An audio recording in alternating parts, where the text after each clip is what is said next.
How's it going, everyone? Welcome back to another Web Dev Junkie video. So in this video, I want to share with you a little bit of tips and tricks of how you can use JavaScript arrays. There's a lot of different functions that kind of exist on arrays. Some of them you'll never really use and some of them you'll use all the time. So I kind of wanted to talk through some of these methods. And also it's worth mentioning some of the ES6 features that allow you to kind of use arrays in a better, more efficient way. So if you're interested in learning more about that, be sure to stick around. But before we dive into the content, let's just go ahead and click that like button because it helps my channel grow. And also be sure to subscribe and press the bell icon if you want to get more videos like this in the future. It should hopefully help you become a better web developer or JavaScript engineer. I want to kind of just get to this. So let's just go ahead and talk about the first one that I use a lot. This one I use all the time. And if you're using something like React, you're probably going to use this a lot, right? So this is called array destructuring. Let's kind of figure out what this actually is. So imagine you have an array. So I'll just say like const array is equal to 1, 5, I don't know, I'll put a string in here called like Cody, and then let's just put a callback function in here. All right, so just a function that returns null. So if you imagine you have an array, and if you need to access those individual elements of an array, traditionally this is what we had to do. So we do const like first number is equal to array of 0.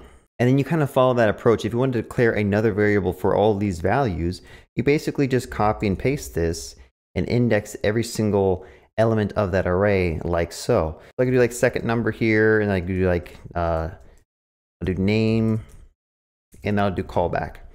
All right, so if you wanted to actually access those and put them in variables, this is how you do it.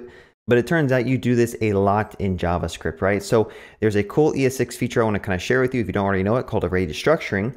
Instead of having to do this mess here, what you can do is you can actually put another bracket around your variables here. So let's just go ahead and kind of paste these variables right in here. And I'm going to format this in just a second. So what this is doing on line 3 is this is called array destructuring. What it does is for every single element of that array, so index 0, we are declaring a new variable called first number, and the value of that variable is going to point to the first or the 0th index of this array, right? So hopefully this makes sense. This is kind of mapping up one-to-one. If you imagine, if you just do this, like all of these are just going to correspond to the constant variable that you declared here. And let me just show you this real quick with the debugger. Debugging is the best way to kind of understand how stuff works. So I'm going to run this in a debugger. And let's just go ahead and hover over some of these variables. So you see here, this is first number is equal to the value of 1. Second number is equal to the value of 5. Name is equal to Cody. And then CB is probably going to be equal to that callback function up here. So again, if you're using something like React, you're going to be using this all the time. So a quick little example of how you might want to use this in React is there's usually like a use state hook that you can use. And what happens is when you call that use state hook, what's happening under the hood is that you're getting an array of 2 elements. And the first element happens to be the count or the current value of your thing that you're storing in state. And then your second element happens to be a function that you can call to change state, right? So what useState is doing behind the hood, let me just kind of unveil what's going on. Imagine you have a function up here like this, and it's returning an array of 2 elements. So I could say like return value, and then I'm just going to say return null just for brevity. But this is kind of what's happening behind the scenes where we have a function that returns an array of 2 elements. And if you were to run this, you'll see that count here is equal to 0, and set count is equal to a callback function, right? So this is array destructuring, and this is kind of how we use it in React all the time. So make sure you understand that. All right, let's move on to the next topic. So the next topic I want to talk about is the spread operator. So this one's really cool and really interesting. I don't use it that much, but it's still interesting to understand. So let's say you had a use case where you need to figure out the max number out of an array of numbers, right? So typically in JavaScript, what you do is I would say like const max is equal to math.max. So math.max is a utility function you can use. But if you read through the definition of this, this takes in a list of numbers, right? So I can go ahead and put this like 1, 5, 100, 8, -2. And you can imagine if I were to run this, what's going to happen is it's going to run through all those arguments and find the max one provided, right? So look here, max is set to 100. That should make sense. Now, what I want to show you is something called the spread operator. So you can actually take these numbers if you wanted to, and I can say const numbers is equal to an array of those numbers. And I'm going to go ahead and just say ... numbers. So what this is going to do is going to take these elements and basically inject them as argument 1, argument 2, argument 3. And now you basically have the same functionality that we just showed you, but it's a lot more cleaner because now these parameters can be passed in dynamically. And obviously you can do this with like a .call or a .apply if you wanted to, but this is a cleaner way to do it in my opinion. But there are some limitations. You only have so many arguments passed in before this kind of runs out of memory. Yeah, so make sure you kind of understand this ... operation. It's really important. We use it all the time. So let's just go ahead and move on to the next topic. So we're going to continue to build on that spread operator. I want to show you something really interesting that you can do with it. So let's say you had two arrays. So I'll say const A is equal to 1, 2, 3. And I'll say const B is equal to 4, 5, 6. Right? So if you wanted to concatenate those two arrays, what you could do, the old approach is you could do like const C is equal to A dot concat B. And if I were to run this, you'll see that C is now equal to both of those arrays concatenated together, right? So if I hover over this, you'll see the C has 1, 2, 3, 4, 5, 6. And there's other ways to kind of combine arrays. You can do like a push apply. You can kind of do a manual for loop and loop over something. But something that that spread operator provides us is we can actually combine two arrays together and have kind of the same feature as this, right? So if I were to instead make a new array and say ... A and ... B, that's going to take all of the elements of A and kind of spread them in as arguments to this array. And same with ... B is going to spread those arguments in. So what this is kind of doing behind the scenes, if you imagine just kind of copying and replacing, including the commas, this is really kind of what it's doing behind the scenes. So that's really useful. We use this all the time in React. If you need to kind of change state and your state variable happens to be an array, you need to kind of spread and combine arrays together so that you have new values added or old values kind of removed away. So that's really important to understand. Keep that in mind. So there's another example of using this ... spread operator, and I'm going to use it in a different scenario. So there's something called the rest operator, which still uses the ... but I want to show you what kind of happens behind the scenes. So let's say you're building an actual application where a user has to fill in some medical forms and they have like this contact section where they have like a list of who are your additional contacts, right? I'm sure you've seen something like that.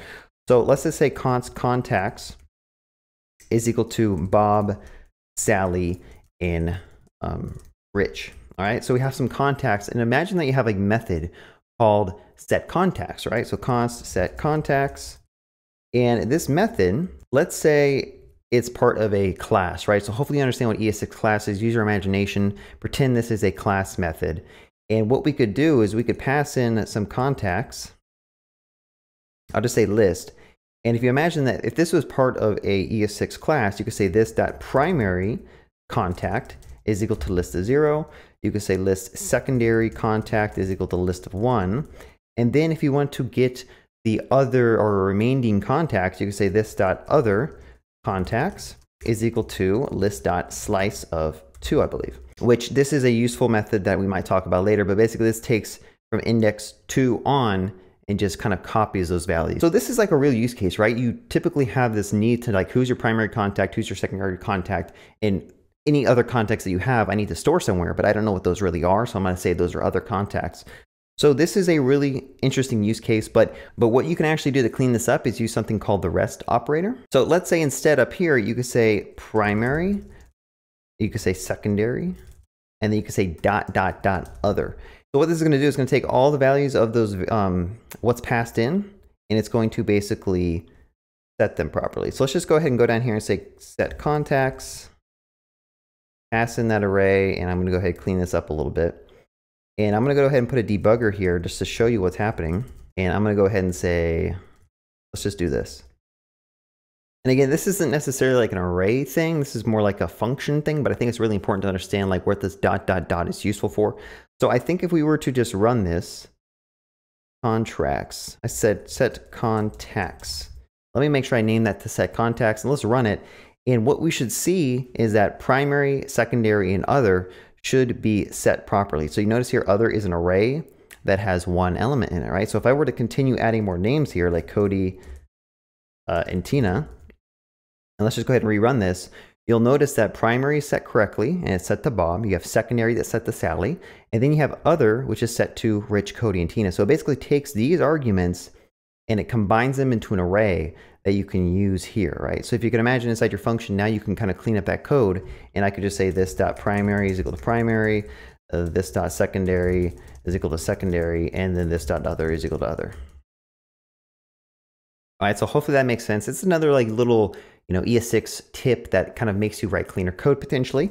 So it's good to understand how that actually works. All right, so now let's talk about some of the most useful array methods. I'm not going to dive into all of them because there's quite a lot, but I'm going to give you an overview of some of them because I think these are really important to understand, and you'll see them a lot when you're dealing with React. So the first one I'm going to explain is the map function. This is probably the most used function that you'll ever use in React or just JavaScript in general once you get good at the functional programming approach of it. So let's say you had an array of numbers, so 1, 2, 3, 4, and let's say you wanted to do some type of math equation to times them all by 2. So what I mean by that is that 1 would become 2, 2 would become 4, 3 would become 6, 4 would become 8.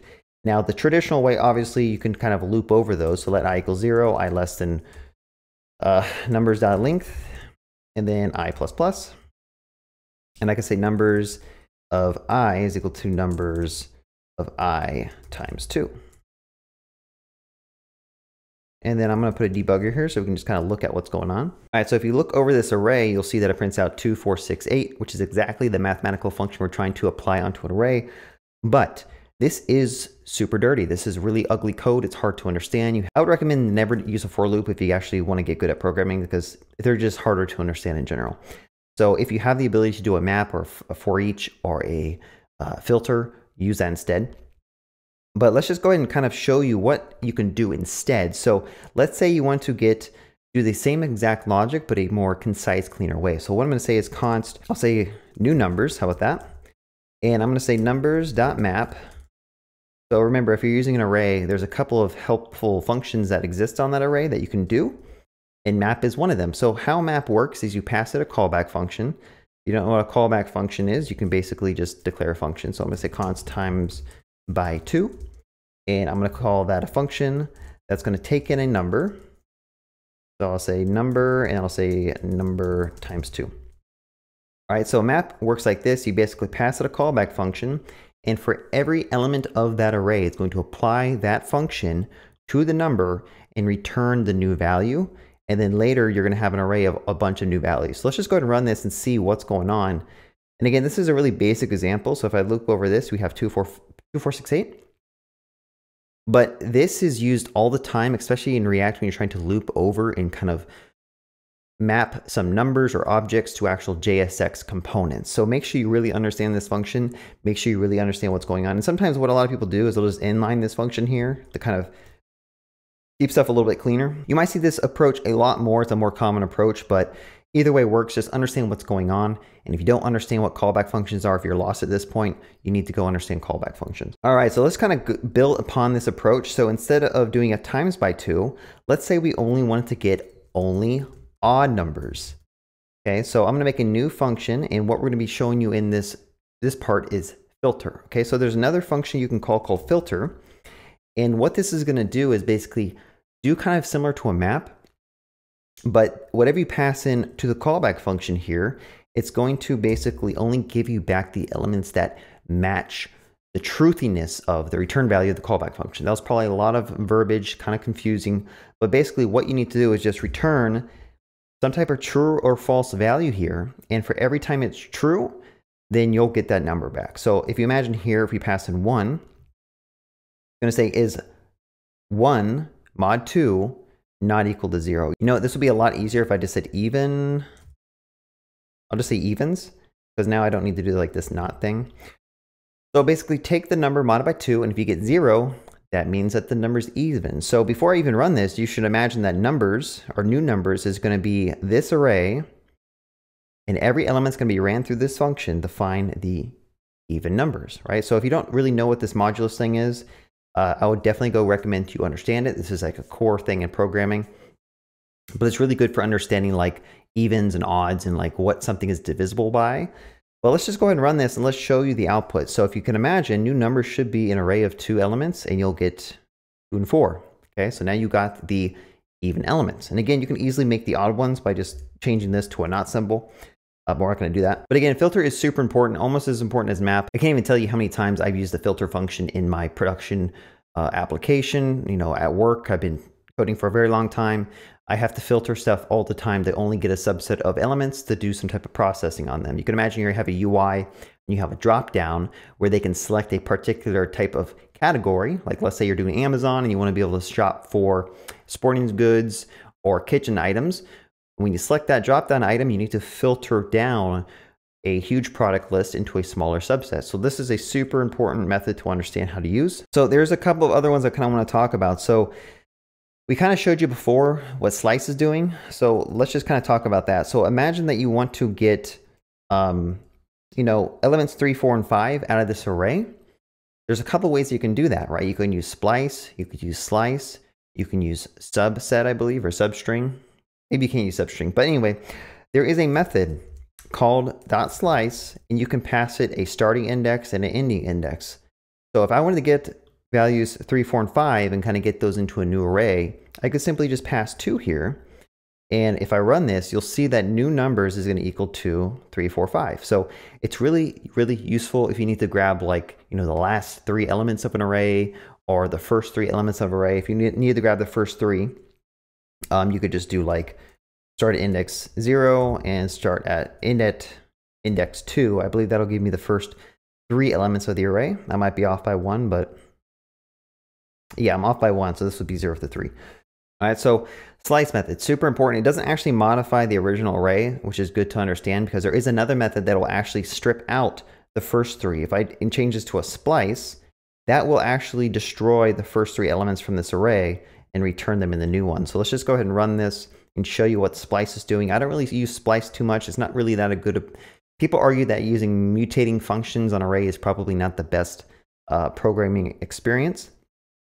But you can see here, new number says 1, 2, 3, but if I look at the old array of numbers, it says 4 and 5 because those first 3 elements have been spliced out. They've been removed from the original array, which is cool because, maybe you don't need those in the original array, but you can run into problems when you ever mutate arrays like that because, the data is gone now. You don't know how it got removed, right?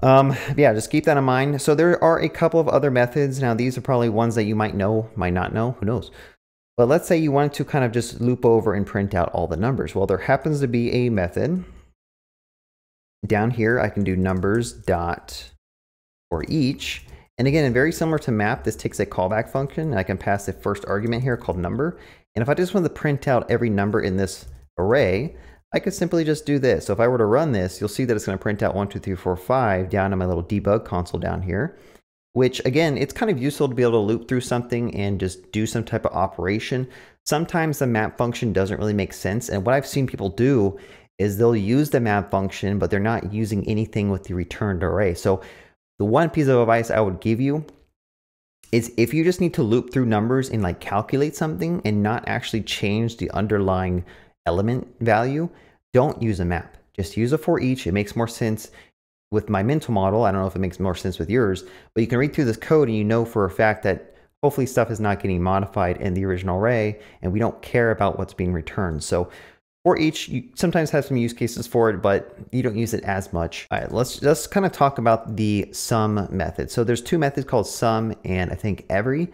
And let's say you have a use case where you need to determine if there's any number that is greater than 1, you need to throw some type of error, okay? So I'm going to go ahead and make a function called greater than 1, and that's going to take in a number, and that's just going to return number greater than 1, okay? So hopefully that makes sense. We're just making a function, check if number is greater than 1, simple as that. But sometimes what you want to do is you want to loop through an array of things, could be objects, could be numbers, could be strings, and you want to check if any of these are greater than 1, or if any of these meet a certain criteria, you need to do some type of other logic. So what I'm going to do is I'm going to say const is greater than 1, and I'm going to say numbers dot sum. Okay, so this is a useful method that's on the array prototype where you can basically pass it this callback function. It's going to loop through every single thing in your array, and if any of them become truthy, which is what the sum means, if some of them are greater than 1, then this will become true. So let's just go ahead and run this and show you what's going on. Let me go ahead and put the debugger there properly. All right, so if you hover over is greater than 1, you'll notice that this is set to true now. So This I've used a lot in coding in like production systems where there is a use case where you need to check if anything is like not set properly, or if anything is set and it shouldn't be. You can do some type of different logic to just like branch off and throw an error or show an alert or something like that. So the other case, let's say you had a use case where you need to make sure that every single number is greater than 1, right? So instead of using sum here, you can say every. And if I were to rerun this code, this is going to be the opposite of sum. So since every element of that array is not greater than 1, this prints out false. But if I were to go ahead and change some of these to like 3, 4, 5 and rerun this code, you'll notice that is greater than 1 will become true because every single element of that numbers array is actually greater than 1. So I'm not going to talk about reduce. Reduce is just kind of something I don't really use that often because it's kind of confusing and I don't think it makes your code cleaner to use. But sometimes you want to initialize an array, right, in JavaScript. And let's say you need that array to have 100 elements, right? So how do you do that? You could do a for loop and just keep pushing in elements. One quick little hack I like to do is I can say const numbers is equal to new array. I'm going to pass it 100, and I'm going to call .fill on that and just fill everything with a 0. So the fill method is cool if you need to get an array and just fill every single element with a default value. So if I were to print a debugger here and just look at what the value of numbers is, I should have called this numbers, but hopefully it makes sense. If you hover over that, notice that now you have an array of 100 zeros. And obviously you can change this to be whatever you want. You can make this objects if you wanted to. Just go ahead and save this and refresh it. And you'll notice that now this array has 100 empty objects. And it kind of is really useful if you need to kind of build like a 2D grid of something. If you're dealing with like image manipulation or any type of thing like that where you have like a matrix, usually it's good to just default your array to a certain size so you can start operating on it so you don't get index out of bounds errors. So keep that in mind. I don't really use it that often in React, but I have used this in the past and it is a useful method to understand how to use. So there are 4 methods that are really useful for arrays. So let's just go ahead and make an array here that has 1, 2, 3. And some of these methods include push, pop, and shift and unshift. So let's just kind of do these. I'm going to say push, let's just say the string of Cody to this array. And I'm going to put a debugger here and go ahead and run this. This thing you can use quite often if you just need to add something to the very end of the array. So you can do arrays or numbers.push. And you'll notice that this element, Cody, was added to the end of the array. So that's how you can kind of add things to the end of the array. So there is another really useful method. If you need to remove the last element of an array, you can do numbers.pop. And that's going to remove the very last element. So if I run this, let's just see what happens. If you look at numbers, you'll notice that it has only 2 elements now, and it has 1 and 2. So the last element, 3, was removed. And I think also you can actually keep track of which one it is. So if I were to do that and set it to a number variable, we should see that number is set to 3. So we can actually get back the last element and remove it. So it kind of does 2-in-1 combo array. So there's actually 2 methods, shift and unshift, that do the exact same logic, but for the front of the array. So let's just go ahead and show you that. If I say unshift and type in Cody, and let's just go ahead and show you what happens to that numbers array. So if I go and run this code and go ahead and hover over numbers, you'll notice that the first index is set to the string Cody, and then we have 1, 2, 3. So basically it's kind of unshifted or shift everything to the right and put a value inside the array. Now the opposite of that, if you wanted to remove the first element of this array, I could call the shift method, right? So I'm gonna say shift, and that doesn't take any arguments. So let's just go ahead and run that and see what happens. And again, this mutates the original array. So if you're not really big into mutating your objects or your arrays, maybe you don't want to use shift or unshift or push and pop, but this is a useful method to understand. So if you hover over number, you'll notice that number is set to 1. So it kind of removes the first element of this array and returns the value to you. So again, it's like a 2-in-1 combo. So those are really useful. Obviously you want to implement those for some type of like data structure called like a queue or a priority queue or something like that. But overall, you don't really use it that much. Something that you do use a lot, I want to go ahead and share this with you, is let's say you had an array of 1, 2, 3, 5, and you wanted to find if this array had a particular number or value. So what I could do is I could say numbers.find, and I could just go ahead and say, find me the number that is equal to 5, okay? And what that will basically do is it's going to loop through, and the first time it finds a number of 5, it's going to return that number for us. So let's run this, and let me just show you what it does. It should be kind of straightforward to understand what's going on, but if you hover over number, this is equal to 5, because it looped through this array of 1, 2, 3, and 5, and it found 5 and returned it.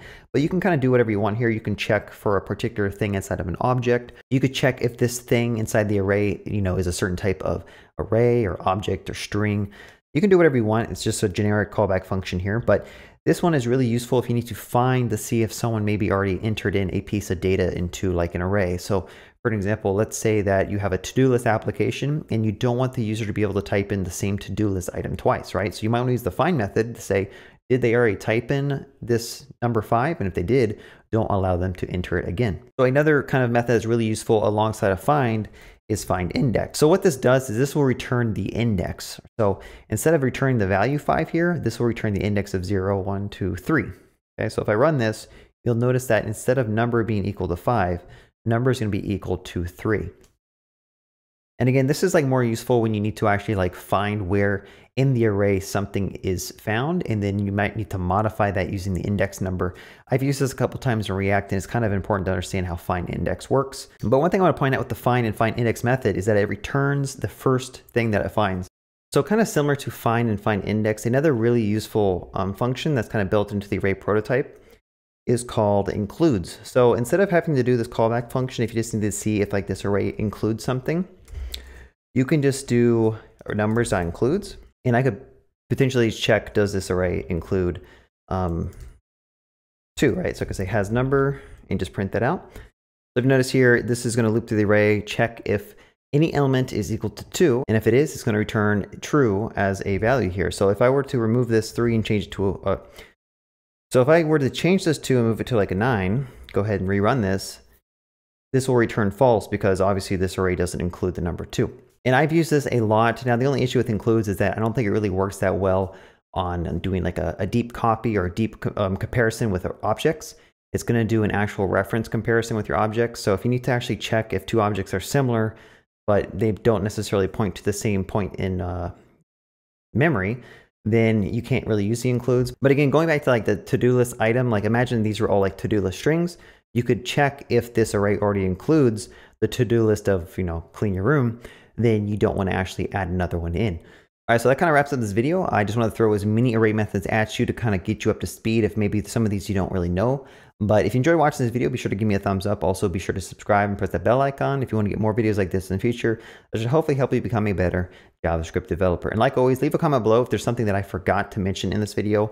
There's a lot of methods I probably forgot to mention, but most of the ones I mentioned in this video are ones that I use all the time. So kind of learn the ones I taught you. I think you'll be in good shape. Have a good day and happy coding.